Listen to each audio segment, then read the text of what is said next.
حفاظت اپنے ذمہ لے. دین کی حفاظت کیسے کی؟ یہ اللہ کے لیے کوئی مشکل نہیں تھا. پہلے صحابہ کرام کا دور ایسے ساتھی مخلص اللہ نے دیے ہیں جو نبی کریم صلی اللہ علیہ وسلم کی ہر ادا کو دیکھتے، سنتے اور اس کو محفوظ رکھتے اور اس کے مطابق عمل کرتے. صحابہ کے شاگرد تابعین، تابعین کے بعد تبع تابعین، تبع تابعین کے دور میں جب یہ محسوس ہوا کہ مسلمانوں کے اندر کئی فرقے پیدا ہو گئے ہیں، تو فرقہ بازی سب سے پہلے جو فرقے دو بنے ہیں حضرت عثمان کی شہادت کے موقع پر. ایک عثمانی فرقہ، وہ لوگ جو حضرت عثمان کی حمایت میں تھے وہ عثمانی، اور جو حضرت علی کے حمایت میں تھے وہ شیعہ علی بن گئے. یہاں تفریق پیدا ہوئی. تفریق اور پیدا ہونے کے بعد پھر آہستہ آہستہ مسلمانوں کے اندر خون ریزی، جھگڑے، اور یہ جو کچھ بھی کیا یہودیوں نے کیا کہ ان کو آپس میں پاڑو، لڑاؤ، آپس میں لگے رہے، ہم ان سے محفوظ رہے، بچ جائیں. پھر ایسے وقت کے اندر اللہ تعالیٰ نے ایسے لوگ پیدا کیے جن دین کو اچھی طرح سمجھنے کی کوشش کی اور یہ بھی سمجھنے کی کوشش کی کہ دین کا اصل مقصد کیا ہے. یہ تو ہم بھی جانتے ہیں کہ اللہ ہمارا محتاج نہیں، ہم اللہ کے محتاج ہیں. یا ایھا الناس انتم الفقراء الی اللہ واللہ هو الغنی. اللہ ہی غنی بے پرواہ ہے، تم تو اللہ کے محتاج ہو. اللہ ہمارا محتاج نہیں ہے، نہ ہماری نمازوں کا، نہ روزے کا، نہ حج کا، نہ زکوٰۃ کا، نہ ذکر و اذکار کا، کسی چیز کا اللہ محتاج نہیں. یہ تمام چیزیں جو ہیں، نماز ہے، روزہ ہے، حج ہے، زکوٰۃ ہے، ذکر و اذکار ہے، قرآن کی تلاوت ہے، جو بھی یہ چیزیں ہیں یہ سب ہمارے فائدے کے لیے. نماز 5 وقت ہی، اذانیں کیوں؟ اللہ یاد رہے. جب یہ نکلے باہر، کوئی کام سامنے آئے، سب سے پہلے سوچیں کہ اس کام کرنے کی اللہ نے اجازت دی ہے یا نہیں. اجازت دی ہے وہ کرتے ہیں، جب سمجھتے ہیں کہ اجازت نہیں دی وہ اس کام کے قریب بھی نہیں جاتے. اللہ کی یاد، پھر اللہ کی نافرمانی، اس کا خوف ذہن میں رہتا ہے. صرف اللہ کے یاد اور اس کی خوف اور اس کی رحمت کی امید ذہن میں رکھنے کے لیے یہ تمام نظام جو ہے ہمارے نمازوں کا، اذانوں کا، جمعے کا، خطبے کا، یا روزے ہیں، یا سب کچھ، یہ تمام نظام جو ہے صرف یہ کہ اللہ کا تصور ہمارے ذہنوں سے نکلے نہ، اس کا ڈر ہمارے ذہنوں میں رہے. مثال کے طور پر حضرت عمر کے خلافت کا دور تھا. رات کو نکلے مدینہ کی گلیوں میں، کوئی پریشان حال، کوئی مصیبت زدہ، میں اس کی کوئی مدد کر سکوں تو کروں.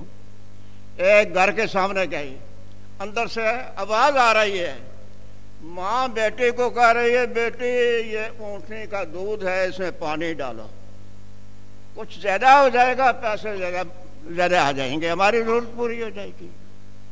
بیٹی ماں کو کہتی ہے، امیر المومنین حضرت عمر کا آرڈر یہ ہے کہ چیزوں میں ملاوٹ نہیں کرنی. امیر المومنین کا یہ آرڈر ہے. ماں کہتی ہے، امیر المومنین سوئے ہوں گے اپنے آرام سے، ان کو کیا معلوم کہ ہم نے پانی ڈالا ہے یا نہیں ڈالا.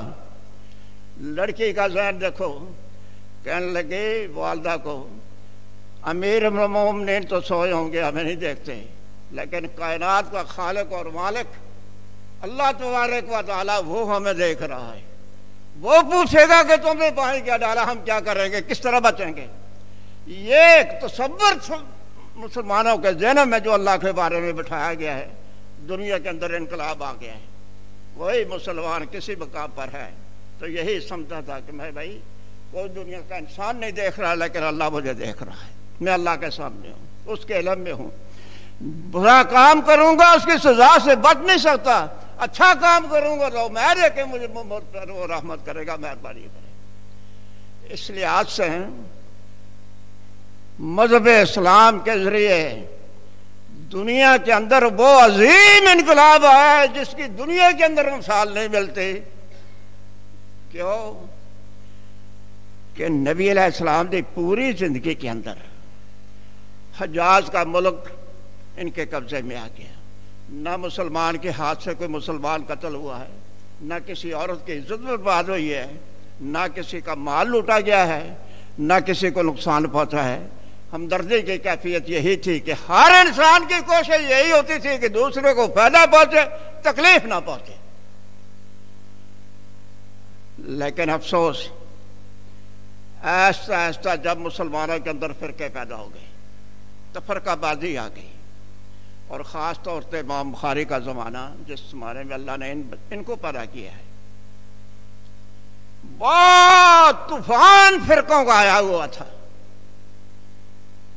جامعہ ہے، معتزلہ ہے، قدریہ ہے، مشبیہ ہے، مشبیہ فرقہ، جبریہ، پھر حنفی، شافعی، مالکی، حنبلی، آل زوائر، بے انتہا فرقے جو تھے وہ دنیا میں سامنے آ گئے تھے. ایسے وقت کے اندر اللہ تعالیٰ نے امام بخاری رحمۃ اللہ علیہ کو پیدا کیا. پیدا ہوئے اور یہ تاریخ نے اندر عجیب بڑا کارنامہ ہے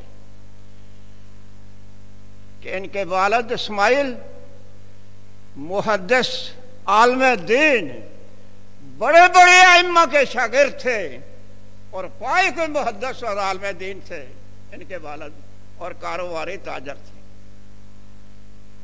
ان کو جب اللہ نے بیٹا دیا، پہلا بیٹا اس کا نام احمد، دوسرا بیٹا پیدا ہوا ان کا نام محمد. کیوں؟ حضرت اسماعیل علیہ السلام، ابراہیم علیہ السلام کے بیٹے اسماعیل علیہ السلام کا جب بیٹا آخری پیغمبر جو آیا ہے وہ ان کا نام احمد، محمد، اس مناسبت سے انہوں نے اپنے بیٹے کا نام احمد اور محمد رکھا. خیر، ان کا بچپن کا ہی زمانہ تھا، وہ فوت ہو گئے. فوت ہونے کے بعد انتہائی نیک دل ان کی والدہ تھی جنہوں نے اس بچے کی تربیت کی، دین کے لحاظ سے، ہر لحاظ سے ماں نے تربیت کی اس کی. اور اسماعیل جو ان کے والد تھے کاروباری آدمی تھے، بہت بڑا مال ان کے پاس تجارت کا مال تھا، کوئی کسی قسم کی کمی نہیں تھی. فوت ہونے سے پہلے زندگی میں کہنے لگے جتنا مال میں نے کمایا ہے میرے مال کے اندر ایک پائی تک ایسی نہیں ہے جس کے متعلق مجھے شبہ ہو کہ شاید غلط طریقے سے میں نے کمائی ہے. یہ اسماعیل نے گویا کے لفظ کہیں. سامنے سننے والے حیران تھے کہ یہ کیا بات ہے. اصل مقصد ان کے والد کا یہ تھا کہ یہ بچہ جو پیدا ہوا ہے امام محمد بخاری رحمت اللہ علیہ، اس کے متعلق ان کے ذہن میں یہ بات آئی کہ یہ بچہ دنیا کے اندر کسی مقام پر پہنچے گا، اس کو کوئی مقام ملے گا. عین ممکن ہے جس بچے کو کوئی مقام ملنے والا ہے وہ انتہائی نیک اور پرہیزگار ہوگا، اس کی والدہ انتہائی نیک اور پرہیزگار ہے، تو یہ جس مقام پر پہنچے گا جب تک دولت نہیں ہوگی پہنچ نہیں سکتا. تو عین ممکن ہے کسی وقت ان کے ذہن میں یہ آئے کہ میرا والد کاروباری تھا، اس نے شاید پیسے ناجائز طریقے سے کمائے ہوں، یہ پیسے کھانے استعمال کرنے ہمارے لیے جائز نہیں ہے. والدہ بھی نہ استعمال کرے، بچہ بھی نہ کرے، پھر بچہ کسی مقصد تک کہاں پہنچے گا. یعنی آج تو کیفیت ہے کہ بچے پڑھنے کے لیے آتے ہیں، ان کے کھانے کا انتظام، رہائش کا انتظام، کتابوں کا انتظام، پڑھائی کا انتظام سارا دوسرے لوگ برداشت کرتے اور بچے پڑھتے. وہ وقت ایسا تھا ہر پڑھنے والا اپنی دولت سے وہ علم دین حاصل کرتا تھا، وہ کسی کے رب و کرم پر نہیں، پچھلے خرچ اپنے گھر سے لایا اور اس سے پڑھتے تھے. اس دولت کے ذریعے یہ بچہ پڑھے گا اور کسی مقام تک پہنچے گا. تو جیسے کہ دل میں اندر شبہ پیدا ہو گیا کہ میرے والد نے کوئی نجائز طریقے سے دولت کمائی ہے، تو پھر یہ اس دولت کو خرچ ہی نہیں کرے گا تو کسی مرتبہ تک پہنچے گا کس طرح. اس بات ان کو صاف لفظوں میں کہنا پڑا، حق حلال کی دولت ہے میری جو میں نے کمائی ہے. اور پھر بچہ ایسا جب بھی کہیں جاتے پڑھنے کے لیے گھر سے خرچ آتا ہے، وہ خرچ ختم بھی ہو جائے. درختوں کے پتے کھا کر وقت گزارا ہے اور پڑا ہے, کسی کے سامنے ہاتھ نہیں پھیلایا, مانگا نہیں, کسی کو یہ نہیں کہا کہ میں بھوکا. تقوی اور پرہیزگاری کے اندر کمال درجے کو یہ امام بخاری پہنچے ہوئے تھے. اے جس وقت 10 سال کے ہو گئے, ان کے دل میں اللہ نے ڈال دی یہ بات, الہم تو حفظ الحدیث وانا فی المکتب. دنیاوی سکول میں لکھائی پڑھائی کا کام میں کر رہا تھا, تو میرے دل میں اللہ نے یہ اعلان کیا کہ بھائی علم حدیث اس کو پڑھو, اس کو یاد رکھو, اس کے ساتھ اللہ قائم کرو, یہ دنیاوی تعلیم چھوڑ. دل میں اللہ نے یہ بات ڈال دی. وہ چلے گئے حدیث پڑھنے کی طرف. بخارا کے اندر علامہ داخلے, بہت بڑی ان کی درسگاہ, سینکڑوں ہزاروں طالب علم وہاں پڑھ رہے تھے.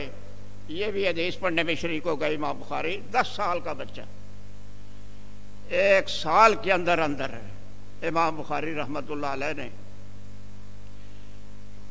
یعنی اے نہیں کہ میں صرف پڑھنا ہی ہے, لفظ پڑھنے ترجمہ یہ کچھ میں نہیں, بلکہ ہر چیز کے اوپر غور تھا. پہلا غور انہوں نے یہ کیا کہ یہ حدیث جو نبی علیہ السلام کی ہے, ایس آدمی کے ذریعے ہمارے تک پہنچی, اس نے فلاں سے لئی, اس نے فلاں سے سنا, صحابی تابعی رسول اللہ صلی اللہ علیہ وسلم. اس کے بارے میں امام بخاری نے سوچا کہ کل کوئی اعتراض کرے گا, اس نے اسے سنا ہی نہیں, اس کا سما ہی نہیں ہے, اس سے ملا ہی نہیں ہے, حدیثوں کو غلط کریں گے. سب سے پہلے امام بخاری نے پہلے سال کے اندر ہی راویوں کی زندگی کے حالات جو تھے وہ ضبط کرنا شروع کر دیے. یہ کہاں پیدا ہوا, کہاں ہوش سنبھالا, اور پڑھنے کی کیفیت کس کس سے پڑھا اور کس کس جگہ سے پڑھا, ان کے استادوں کی کیفیت, اس کی کیفیت, ساری کیفیت ان راویوں کی جو ہے امام بخاری نے معلوم کرنے شروع کر دی. 10 سال کا بچہ, ہماری زندگی گزرتی ہے جسے پڑھاتے ہوئے, ہمیں پتہ ہی نہیں ہوتا کہ یہ راوی کون ہے کون نہیں ہے, کیا ہے کیا نہیں ہے, لیکن 1 سال کے اندر علامہ داخلے حدیث لکھا رہے تھے طالب علموں کو.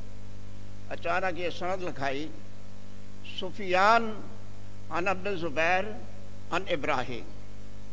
سفیان نے ابو زبیر سے بیان کیا, ابو زبیر نے ابراہیم سے.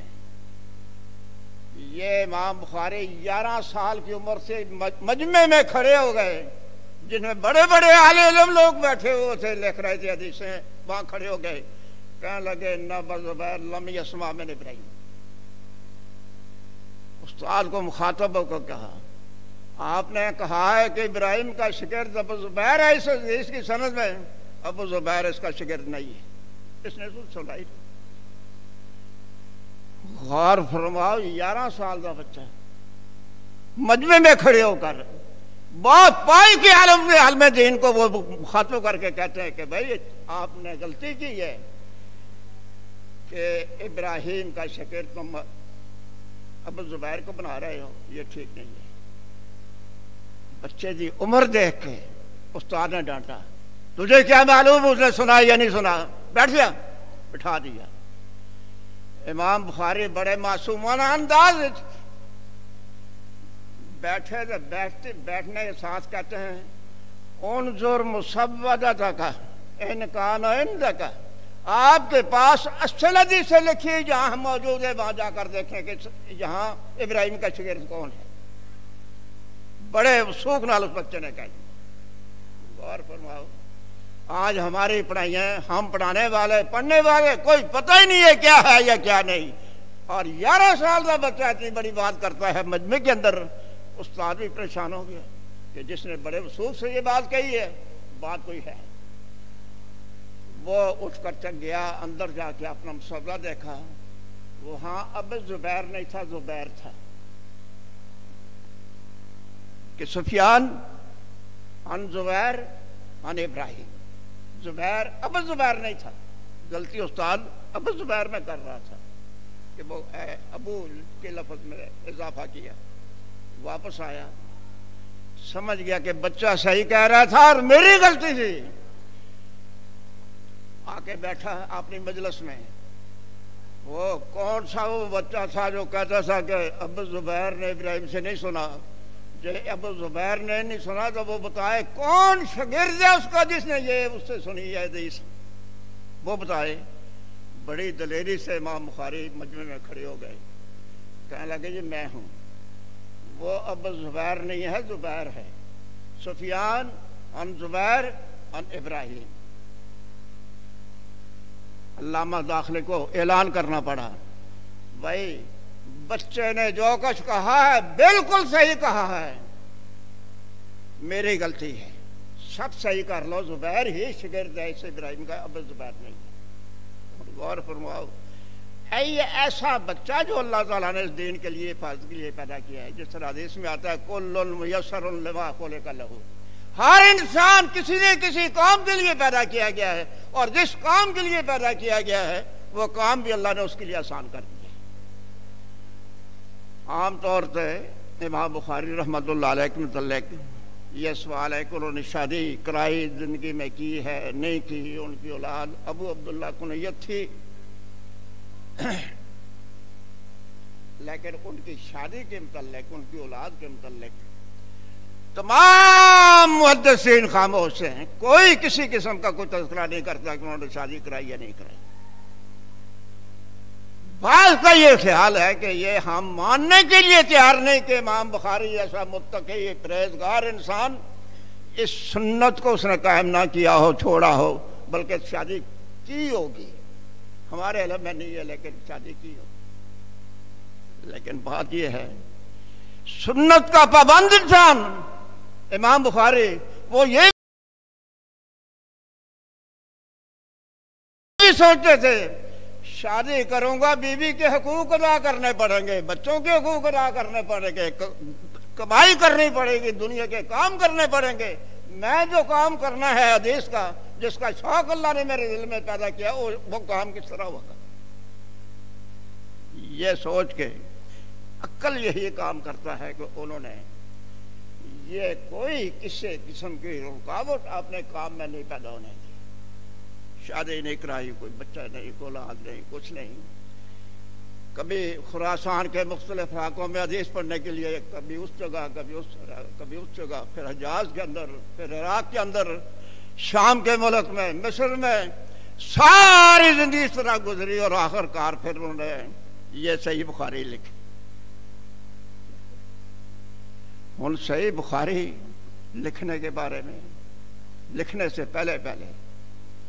پہلی بات راویوں کے حالات ان کو جاننا, ان کے اندر پوری مہارت پیدا کی ہے.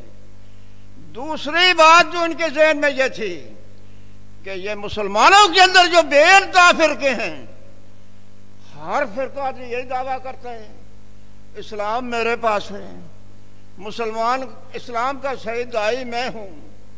ہر فرقے کا یہی دعویٰ تھا. امام بخاری رحمۃ اللہ علیہ نے اپنے وقت کے اندر جتنے بھی فرقے تھے, یہ جامعہ ہے, معتزلہ ہے, قدریہ ہے, مشبیہ فرقہ ہے, جو بھی ہے, حنفی ہیں, شافعی ہیں, مالکی ہیں, ان کی تمام مذہبوں کا بڑی گہرائی کے ساتھ امام بخاری نے مطالعہ کیا ہے. ہم لوگ اس ملک میں رہتے ہیں, مختلف فرقے ہیں. اہل حق کو یہ دیکھنا چاہیے کہ اس فرقے کے نظریات صحیح ہیں, ایسے نظریات ہیں کہ اس کے نظریات اور ان کے جو کام ہیں انسانی معاشرے کی اصلاح ہوگی یا نقصان پہنچے گا, کیا ہوگا.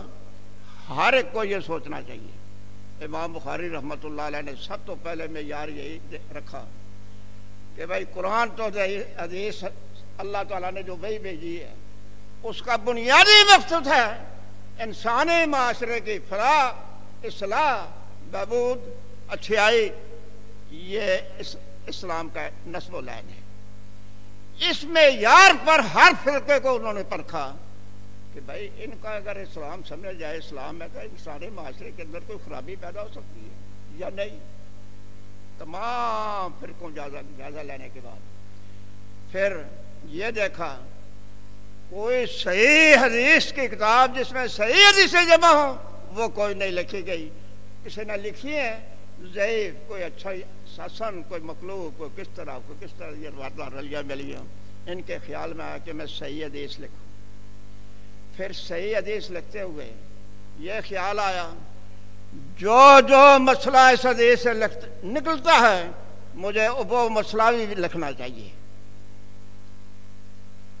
ایک حدیث 13 جگہ میں صحیح بخاری میں لائے ہیں. ایک جگہ لائے ہیں اس سے مسئلہ اور نکالا ہے، دوسری جگہ لائے ہیں مسئلہ اور نکالا ہے، تیسری جگہ لائے ہیں اور مسئلہ نکالا ہے. 13 مسئلے نکال کے ایک حدیث سے اس کو بار بابوں میں لائے. نتیجہ یہ کہ صحیح بخاری مکمل کی ہے. ہن صحیح بخاری کے اندر امام بخاری نے رحمت اللہ علیہ نے ہر وہ حدیث جو حدیث کسی فرقے کے خلاف جا رہی تھی اوپر باب قائم کیا ہے کہ فلاں فرقے کے، یعنی فرقے کا نام نہیں لیا، یہ حدیث یہ مسئلہ ثابت ہوتا ہے.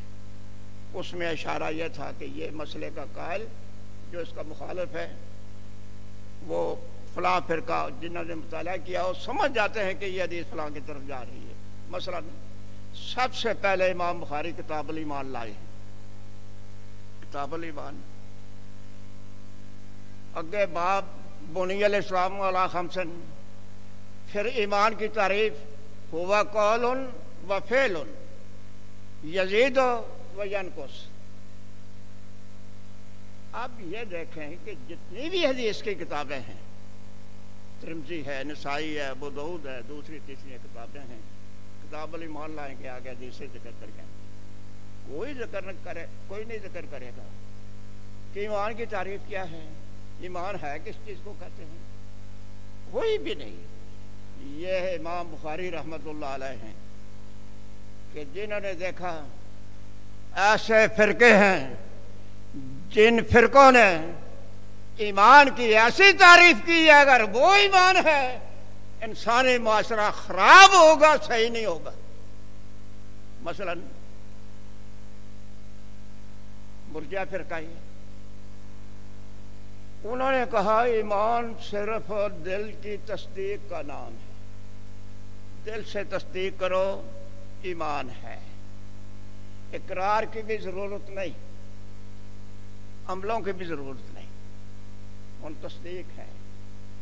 عملوں میں ہر انسان آزاد ہے، کوئی چوری کرے، زنا کرے، بدماشی کرے، قتل کرے، ہیرا پھیری کرے، کچھ کرے، کوئی پرواہ نہیں، ایمان اس کا ٹھیک ہے.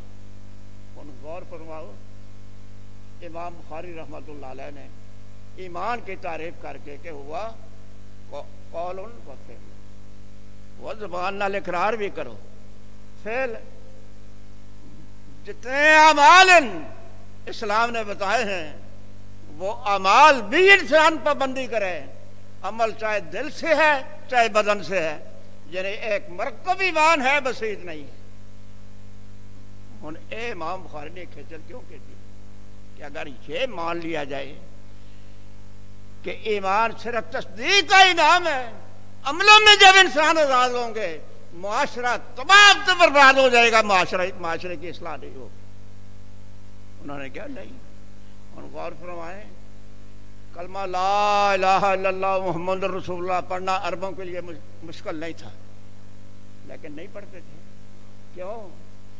جب یہ میں کلمہ پڑھ لوں گا کہ صرف معبود اللہ ہے، حضرت اللہ کے رسول ہیں، مجھے پوری زندگی میں اللہ کی اطاعت کرنی پڑے گی اور رسول کی اطاعت کرنی پڑے گی، ان کی مخالفت میں نہیں کر سکوں گا.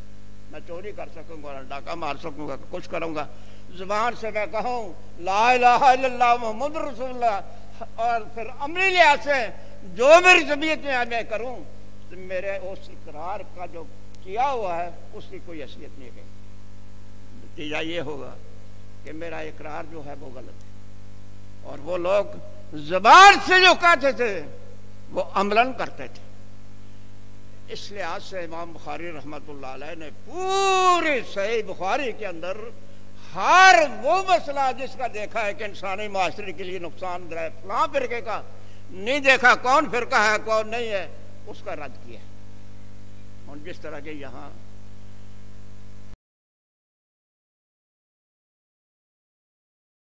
مرجیہ فرقہ جن کا یہ خیال ہے صرف تصدیق کا نام، اکرامیہ فرقہ صرف لا الہ پڑھ لو اقرار کر لو زبان سے، دل میں بھی تصدیق ہو یا نہ ہو، نہ عملوں کی ضرورت ہے نہ تصدیق کی ضرورت ہے، زبان سے کہہ لو مومن ہی مومن ہے. جب ایمان کی کیفیت بن جائے تو معاشرہ کیسے درست ہوگا، معاشرے کی اصلاح کیسے ہو. پھر اس میں امام بخاری رحمۃ اللہ علیہ نے کہہ کے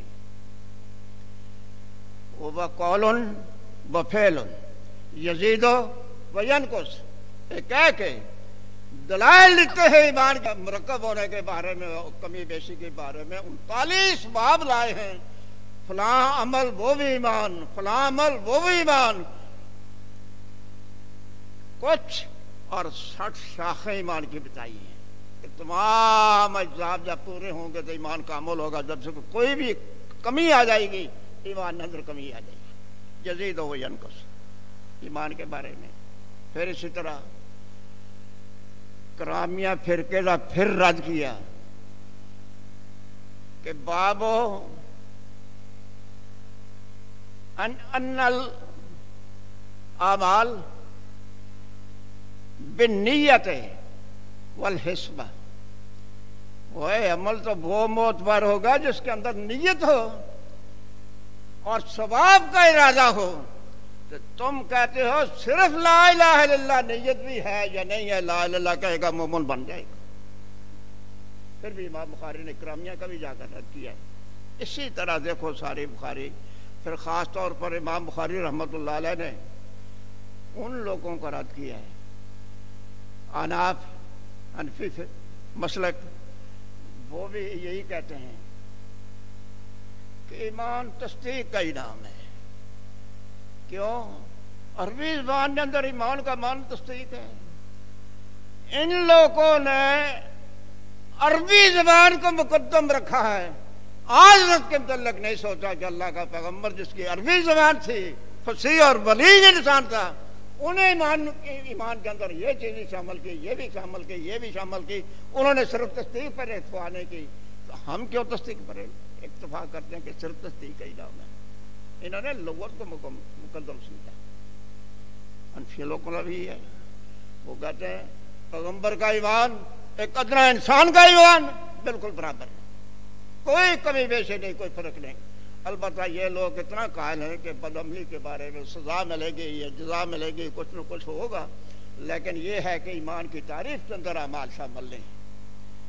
سوال یہ ہے کہ تم لوگ لغت کا اتنا لغت پر اتنا اعتماد کیوں کرتے ہیں؟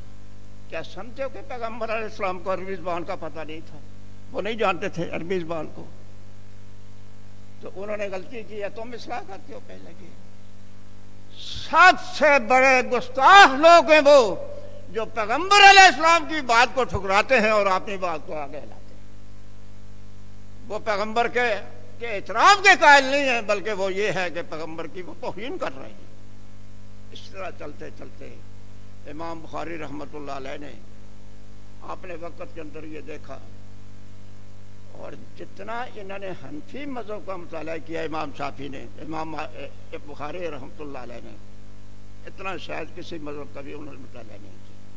15 سال کے ہوئے کہنے لگے عرفت کلام ہؤلاء، اے جو خراسان کے علاقے میں مسلط ہیں اناف، ان کی سارے مسئلوں میں جو کلام ہے وہ کلام ساری کی ساری میں نے ضبط کر لی ہے. اور انہوں نے یہ اندازہ لگایا کہ یہ ان لوگوں کی فقہ اگر ملک کے اندر مروج ہو جائے، انسانی معاشرہ جو ہے وہ تباہ ہو جائے گا. ان ایسے مسئلے سنگین ہیں، مثلا نکاح کے متعلق لڑکی جوان ہو جائے، بالغ ہو جائے، عقل ہو جائے، جتھے چاہے نکاح کر لے انہوں اجازت انہیں غور فرماؤ تو سی ایک فقان فضائی مسئلہ دے کہ لڑکی عاقلہ بالغہ نبی کریم صلی اللہ علیہ وسلم فرماتے ہیں لا تنکحوا المرأۃ ولا تنکحوا، نہ عورت اپنا نکاح کسی سے کر سکتی ہے اور نہ کسی کا نکاح کر کے دے سکتی ہے، نہ ولی بن سکتی ہے نہ اپنا نکاح کر سکتی ہے۔ انہوں نے کہا نہیں، لڑکی عاقلہ ہوئے بالغہ ہوئے اس نے ہونا آزادی ہے جتھے چاہے وہ نکاح کرے۔ ہن ایک غور فرماؤ، انسانی دماغ ہے، قرآن مجید یہ فرماتا ہے آتے کل ذی حق حقہ، ہر حق والے کو اس کا حق دو۔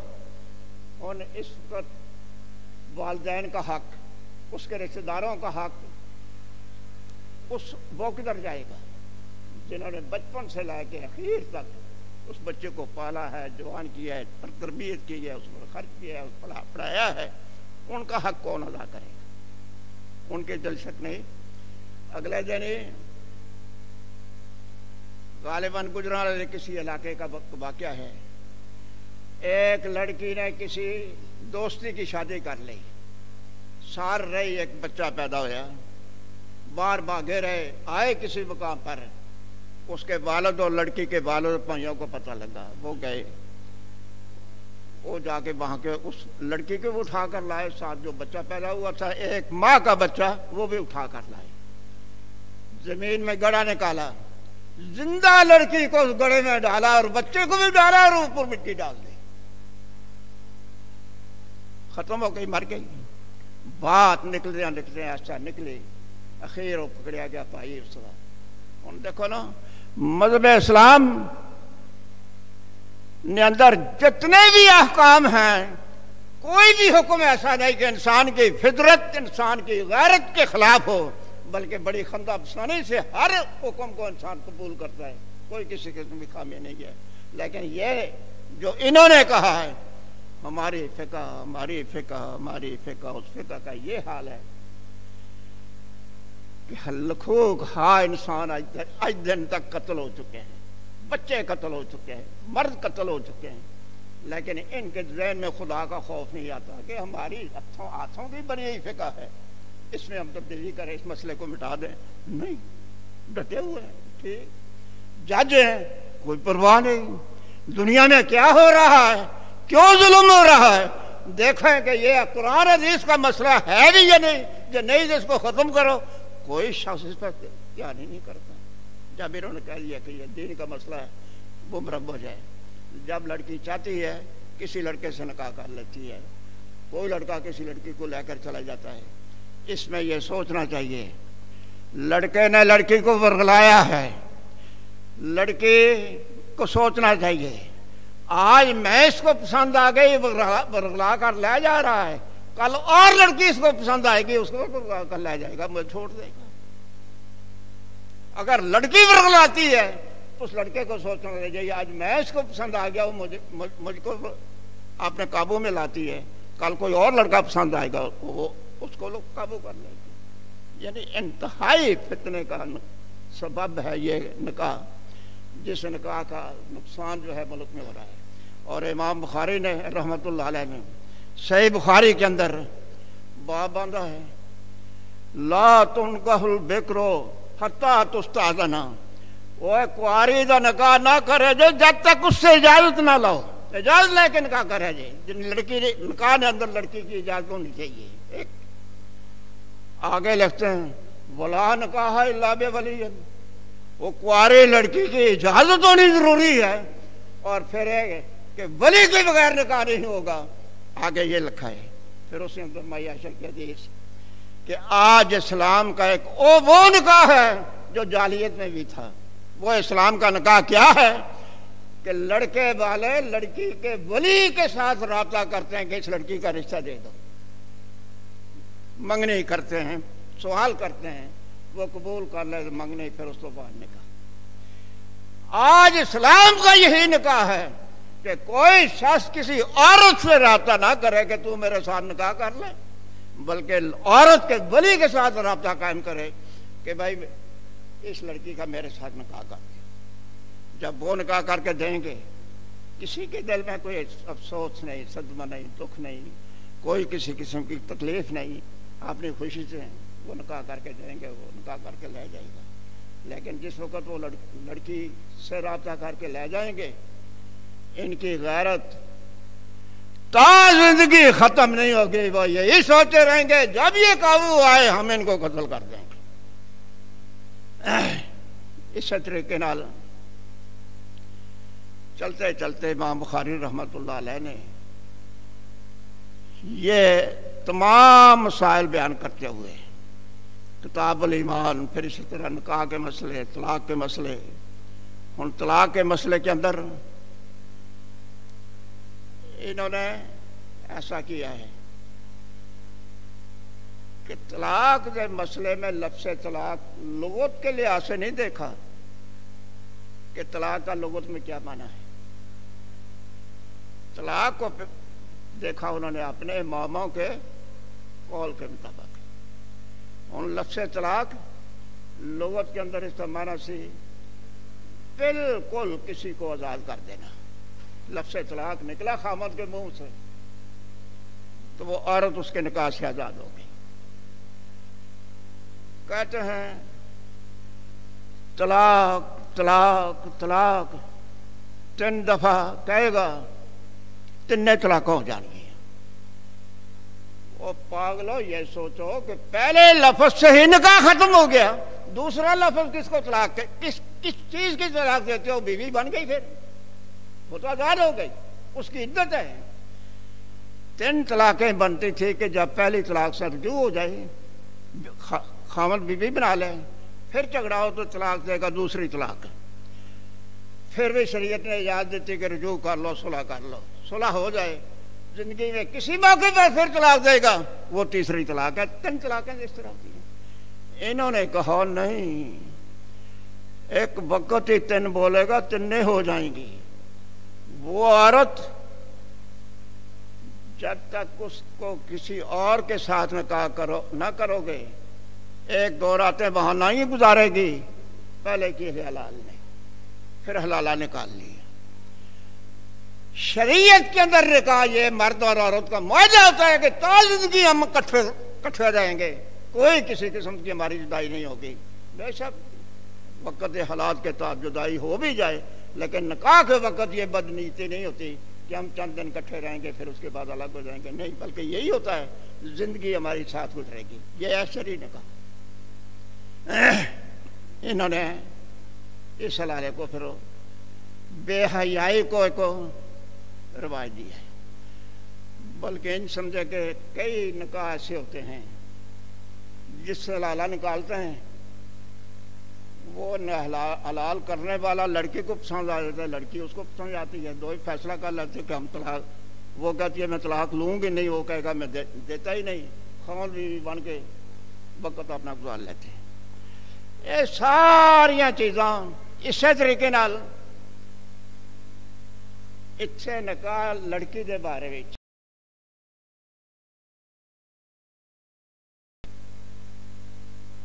کہ لڑکی جوان ہے، بالغائی آکلائی، وہ جتھے چاہے نکاح کر لے۔ اے بالغا آکلا جڑی ہے انہیں نکاح کیتا، خامد جائے گم، ہون کی کرے گی؟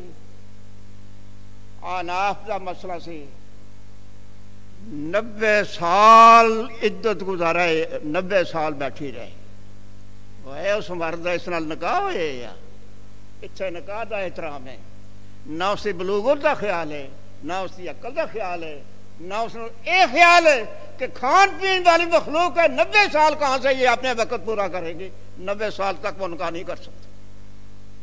ہوں یہاں نہ اس کی عقل کا خیال ہے، نہ اس کی بلوغت کا خیال ہے، نہ اس کے انسان ہونے کا خیال ہے، اور نہ اس کی ضرورتوں کا خیال ہے۔ 90 سال عزت رکھتی۔ امام شافعی رحمۃ اللہ علیہ نے نہ امام بخاری رحمۃ اللہ علیہ نے اس قسم کے لوگوں کے متعلق یہ کہا ہے کہ خامد گم جائے تو جس طرح گری ہوئی چیز دی 1 سال میں آ جائے، اس گمے خامد دی 1 سال میں آد ہوگی، 1 سال تک عورت انتظار کرے، جو نہیں ملتا پھر عدت گزارے، اس کے مرنے کی عدت گزار کے جہاں چاہتی ہے نکاح کر لے، پھر بعد میں آ بھی جائے اس کو نہیں وہ عورت ملے گی جہاں ان کا کر لیا اس کو ہوگی. اے امام بخاری رحمۃ اللہ 1 سال تو انہوں نے 90 سال. انسان جو کچھ کرتے ہیں ناقص انسان کی عقل ہے وہ انسان اس تک نہیں پہنچ سکتے جو اللہ تعالیٰ کو علم ہے. اللہ مخلوق کا فائدہ سوچتا ہے اور ہم اس فائدے کو سمجھنے کی کوشش نہیں کرتے. یہ سلسلہ چلتے چلتے سب سے آخر میں امام بخاری رحمۃ اللہ علیہ کتاب توحید لائی. توحید آخر میں کیوں؟ ساری زندگی کے بارے میں آتا ہے کہ من کان آخر کلامہ لا الہ الا اللہ دخل الجنہ. جڑا انسان ساری زندگی گزار دے آخری مرنے کے وقت لا الہ الا اللہ کہہ دیا جنت میں داخل ہو جائے گا. اس کو دیکھ کر کتاب کے آخر میں توحید لائی. ان توحید کے اندر جن لوگوں نے توحید کا حلیہ بگاڑ دیا، جامعہ فرقہ سی، انہیں کہا جی توحید ہے اللہ مالک ذات ہے، نہ وہ دیکھ رہا ہے، نہ سن رہا ہے، نہ علم ہے، نہ قدرت ہے، نہ کچھ ہے، نہ اوپر ہے، نہ نیچے، نہ دائیں نہ بائیں، اللہ ہے. ان غور فرماؤ، اے توحید کا جو قائل ہوگا اس کے ذہن میں اللہ کا کیا خوف پیدا ہوگا؟ نہ وہ دیکھتا ہے، نہ سنتا ہے، نہ وہ کلام کرتا ہے، نہ اوپر ہے، نہ نیچے ہے، نہ دائیں ہے، نہ بائیں ہے. انہیں سے اللہ سے کون ڈرے گا؟ معاشرے کے اندر اصلاح کس طرح پیدا ہوگی؟ یہ بھی خطرناک صورت تھی. کچھ لوگ وہ تھے جو کہتے تھے بالکل اللہ ہمارے جیسا ہے، جیسے ہم کلام کرتے ہیں اللہ ہی ایسا کلام کرتا ہے، جیسے ہم دیکھتے ہیں اللہ بھی دیکھتا ہے، جیسے ہم سنتے ہیں اللہ بھی اسی طرح سنتا ہے. ساری چیزیں مشبہ. پھر اس کا مطلب یہ تھا کہ سارے ہم اللہ کے ساتھ برابر ہو گئے. جب ہم بھی اللہ کے ساتھ برابر ہو گئے ہیں اس اللہ سے ڈرے گا کون؟ معاشرے کی اصلاح کس طرح پیدا ہوگی؟ اس لحاظ سے امام بخاری رحمۃ اللہ علیہ نے بڑی سادگی کے ساتھ کتاب الرد علی الجہمیۃ وغیرہم التوحید کتاب لیندی آخری. جامعہ دی توحید وہ بھی مردود، جامعہ کے علاوہ مشبہ وغیرہ ان کی توحید وہ بھی مردود، اور اس کے علاوہ ہر وہ توحید جو کتاب و سنت کے خلاف ہے وہ بھی مردود. توحید وہ ہے جو کتاب و سنت کے مطابق اللہ تعالیٰ کی ذات اور اس کی صفات کے ساتھ ایمان لانا کہ اللہ کے یہ بھی صفت ہے، اللہ کے یہ بھی صفت ہے، اللہ کے یہ بھی صفت ہے، اس کی ذات بھی اور اس کی صفات بھی ہے. اور پھر یہ کہنا کہ بے شک اللہ سنتا ہے، ہم بھی سنتے ہیں، لیکن یہ کہا جائے ہمارا سننا اور کیفیت کا ہے اور اللہ کا سننا اور کیفیت کا ہے. لیسا کا مثل شیء، اللہ کی مثل کوئی چیز نہیں ہے. اللہ کی صفت اپنی جو اس کی شان کے مطابق، ہماری صفت جو ہے جو ہماری شان کے مطابق، جیسے ہم مخلوق ہماری صفت مخلوق، اللہ تعالیٰ غیر مخلوق اس کی صفتیں بھی غیر مخلوق، ہماری صفت انتہائی کمزور، اللہ تعالیٰ کے صفت کے اندر کمزوری کوئی نہیں ہے. غور فرمائیں، بھائی خولا نے خامد نے اس کو کہہ دیا کہ تو ماں پہن. جاہلیت میں ماں پہن کہنے سے طلاق ہے، طلاق ہو گئی. مائی خولا بڑی عمر کی عورت تھی، خامد سے طلاق ہو گئی. نبی علیہ السلام کل گئی، کہنے لگی یاد رکھ میرے خامد نے مجھے ماں پہن کہہ دیا ہے. نبی علیہ السلام نے کہا تو طلاق ہو گئی، تو طلاق ہو جائے. اور جی طلاق کا لفظ نہیں بولا، ماں پہن کا لفظ بولا ہے. قد سمع اللہ قول التی تجادلک فی زوجہا. آپ نے خامد کے بارے میں آپ سے جھگڑ رہی تھی، اور یہ کہ جو کچھ وہ کہہ رہی تھی اللہ نے وہ سن لیا. مائی عائشہ کہتی ہیں میرے قریب بیٹھی وہ بات کر رہی تھی، میرے سننے میں نہیں آتی، لیکن اس کی بات عرش کے اوپر جو اللہ ہے انہیں سن لی. لقد سمع اللہ قول التی تجادلک فی زوجہا وتشتکی الی اللہ. دل کا شکوہ یہ تھا میرا مسئلہ اللہ حل کرے گا، کوئی دنیا کا انسان حل نہیں کر سکتا۔ خیر پھر آیتاں اترائیاں، وہ ماں بہن کے نل نہ وہ ماں بنتی نہ بہن بنتی، کوئی طلاق نہیں، کفارہ 60 مسکینوں کھانا کھلانا یا غلام آزاد کرنے یا جو کچھ بھی کفارہ دسیا، معاملہ ختم ہو گیا۔ ہن اے اسی جڑی بات کول بیٹھے نہیں سن سکتے، اللہ تعالیٰ عرش کے اتنے سن رہے ہیں۔ اس کا سننا اپنی جگہ، سڑا سننا اپنی جگہ، اس کا علم اپنی جگہ، سڑا علم اپنی جگہ۔ اس واسطے ایک ایک صفت اللہ کی جو قرآن اور صحیح حدیث کے اندر سے کتاب توحید میں امام بخاری ذکر کرتے رہے ہیں، آخری صفت جو کہ امام بخاری نے ذکر کی تھی، امام بخاری اللہ تعالیٰ کی کہ اللہ متکلم ہے، کلام کر رہے ہیں۔ کلام وہ جو سننے میں آتی ہے، کلم اللہ موسیٰ تکلیما، اور جنت والوں سے کلام، انسانوں سے کلام، جو بھی کلام کا ذکر ہے وہ کرتے کرتے آگے بڑھتے گئے ہیں۔ پھر یہ مسئلہ کہ یہ اللہ کی صفتیں، کلام کرنا، علم، سننا، دیکھنا، جاننا، ساریاں صفتاں جی میں اللہ غیر مخلوق ہے، اللہ دیا صفتاں بھی غیر مخلوق ہے، کلام غیر مخلوق ہے۔ ہن اس کلام دے بارے میں امام بخاری نے بڑی لمبے چوڑے باب لے آندے کہ اللہ متکلم ہے۔ کیوں؟ اے معتزلہ کہتے سن اللہ متکلم ہے ہی نہیں، اللہ دی کلام ہی کوئی نہیں، اللہ قرآن مجید مخلوق ہے، یہ غیر مخلوق نہیں، یہ مخلوق ہے، اللہ نے انہوں پیدا کیتا ہے۔ کمال ہو گئی کہ اللہ دی کلام نو انکار کرنا اور یہ کہنا کہ اللہ کی کلام یہ ہے، یہ مخلوق ہے۔ اس پر امام احمد بن حنبل 3 خلیفے اس پر تشدد کرتے رہے۔ امام احمد بن حنبل تھے، سزائیں، جیل میں بھیجنا، مار کٹائی، سب کچھ کرتے رہے، لیکن امام احمد بن حنبل یہی کہتے رہے القرآن و کلام اللہ غیر مخلوق، قرآن اللہ کی کلام ہے، وہ غیر مخلوق ہے، وہ مخلوق نہیں ہے۔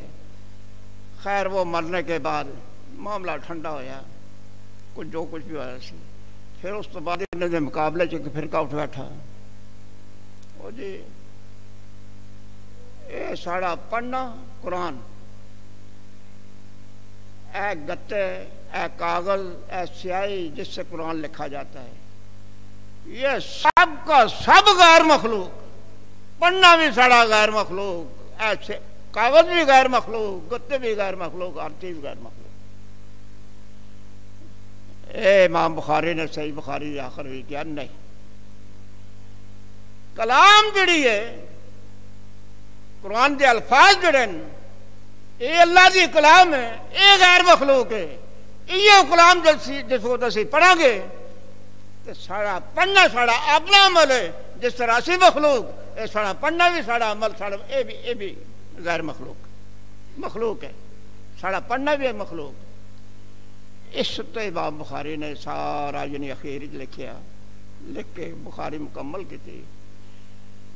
ہن ایو چیز سے جڑی امام بخاری رحمت اللہ علیہ واسطے آخری وقت نے اندر پریشانی دا سبب بنی، وہ کی آخری وقت بغداد تو جو جان لگے اپنے ملک وچ، اس وقت امام احمد بن حنبل نو ملے امام بخاری کہ سارے زندگی میں بغداد بصرے جنہ ملکوں گزار چھڈی، میرے لوگوں کا بھی میرے تو حق ہے، میں انہوں نے جا کے حدیث سنا۔ امام احمد بن حنبل نے کیا، وہ امام بخاری آتا داؤ العلم، وہ قرآن حدیث کا علم اتنے اتنے فقہ حنفی ہے، وہ علم نہیں ہے۔ آتا داؤ العلم والناس، اور صحیح قرآن حدیث سے چلنے والے لوگ اس سے کبھی قرآن حدیث سے چلنے والا کوئی نہیں، لوگوں کو بھی چھوڑ رہا ہے، والاسرا اپنا ہم زمانہ لوگ ان کو بھی چھوڑ رہا ہے، تو ادھر جا رہا ہے۔ امام بخاری رحمت اللہ پکا ارادہ کر بیٹھے، کچھ ہی ہو جائے میں جانا ہی ہے۔ انہوں نے نیشا پور نے اندر محمد بن یحییٰ زولی محدث کبیر سے انہوں نے پیغام بھیج دیتا کہ بھائی میں آ رہا ہوں نیشا پور نے اندر ہوں۔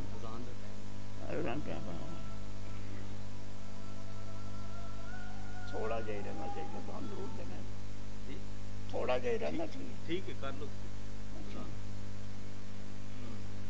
خیر نکل کے آئے اتنے. پھر کسی نے سوال کیا پڑھان لگے نیشا پور کہ لفظ بالقرآن مخلوق ہم غیر مخلوق. قرآن کو جو میں پڑھتا ہوں یہ مخلوق ہے یا غیر مخلوق. انہوں نے بخاری پڑھی تھی کہ امام بخاری اس پڑھنے کو انسان کا عمل سمجھتے ہیں، قرآن نہیں سمجھتے. سوال کیا، امام بخاری رحمۃ اللہ نے جواب نہیں دیا. پھر سوال کیا، پھر جواب نہیں دیا، پھر سوال کیا، پھر جواب نہیں دیا. اخیر امام بخاری رحمۃ اللہ علیہ نے کہا کہ بھائی القرآن و کلام اللہ ہے غیر مخلوق. قرآن اللہ کا کلام ہے، وہ مخلوق نہیں ہے. وہ الفاظنا من اعمالنا، ہمارا تلفظ کرنا ہمارے عمل ہیں. وہ اعمالنا مخلوق، اور جس طرح ہم مخلوق ہیں ہمارے اعمال بھی مخلوق ہیں.